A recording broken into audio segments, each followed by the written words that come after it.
Bessie had waited for 10 years, 10 long years without a child. Doctor told her there was little hope.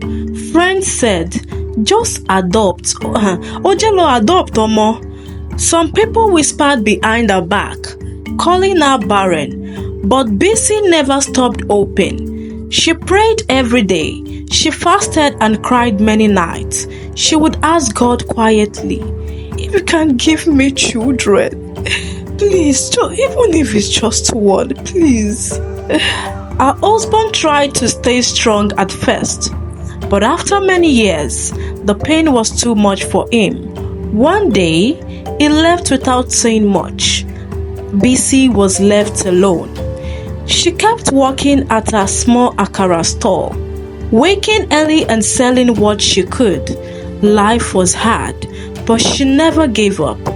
Then, on a raining morning, everything changed. That morning, the sky was heavy with dark cloud, and the rain fell in steady drops. Bessie was walking home from her store, holding a poly bag as a covering against the rain. The streets were muddy and quiet. Suddenly, she heard a faint sound, a small soft cry coming from the bushes by the roadside. She stopped. The crying came again, weak but urgent. Her heart raced. She dropped a tray of akara and hurried towards the sound. Underneath some wet leaves and old wrappers, she found a tiny baby boy. His skin was pale and cold, and he was crying with hunger and fear. There was no one around, no note, no explanation, just the helpless child in the rain. Without thinking twice, Bessie picked him up, held him close, and wrapped him. Then she carried him home. At home, Bessie dried the baby's cold skin with a soft cloth.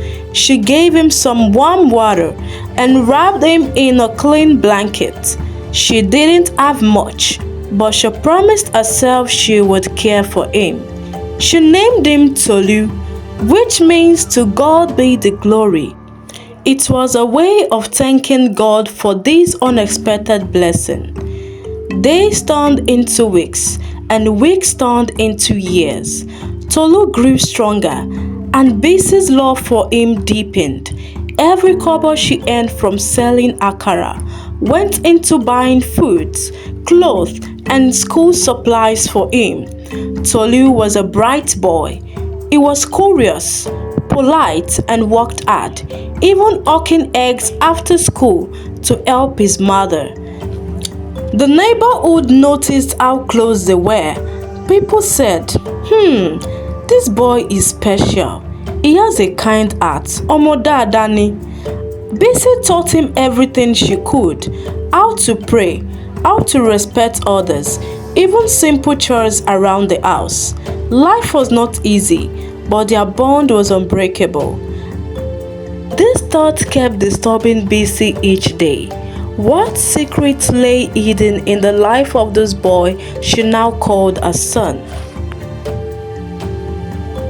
Mrs. Fumi lived in the same neighborhood, but different life. She was married to a kind man and had built a successful business, a name known in the estate for her sharp mind and generous heart. But behind her polished smile, she carried a quiet sorrow. Health complications had stolen a chance to have a child, leaving a void no Sussex could fill.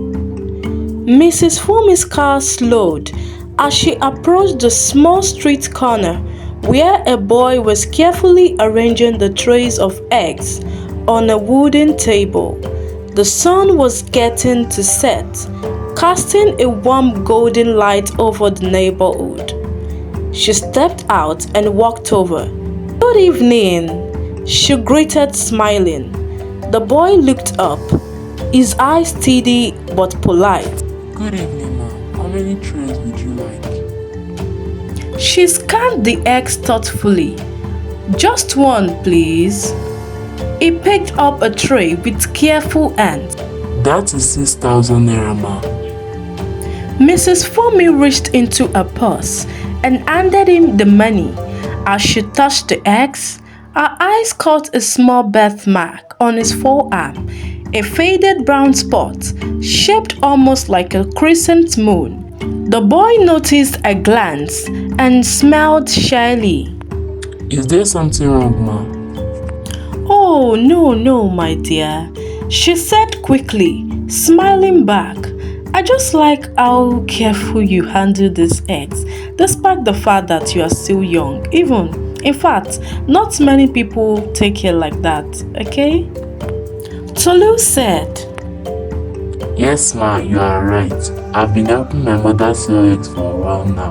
We have to be careful so they don't break. That's good. You seem responsible, Mrs. Fumi said, her voice softening. Thank you, ma. Do you live nearby? Tolu asked with his eyes curious. Yes, my dear, not too far, she answered, her heart quickening. It's a quiet place. I come here sometimes to buy something. Tolu nodded, packing the eggs carefully. Mrs. Fumi paused, looking at him again. Something deep inside stirred a feeling she couldn't explain. Thank you so much, Tolu. As she got into the car, she held the tray tightly, her mind racing. That small birthmark, the boy's calm manner, everything felt connected to the dream she couldn't forget. After that evening, Mrs. Fumi couldn't stop thinking about the boy with the birthmark. Tolu, his calm eyes, the way he spoke, and that small mark on his arm kept appearing in her mind like a shadow she couldn't shake. That night, she had another restless sleep. In her dreams, she saw a crying baby, wrapped in an old cloth, left alone in the rain. The baby's face was faint but familiar, and the birthmark was clear.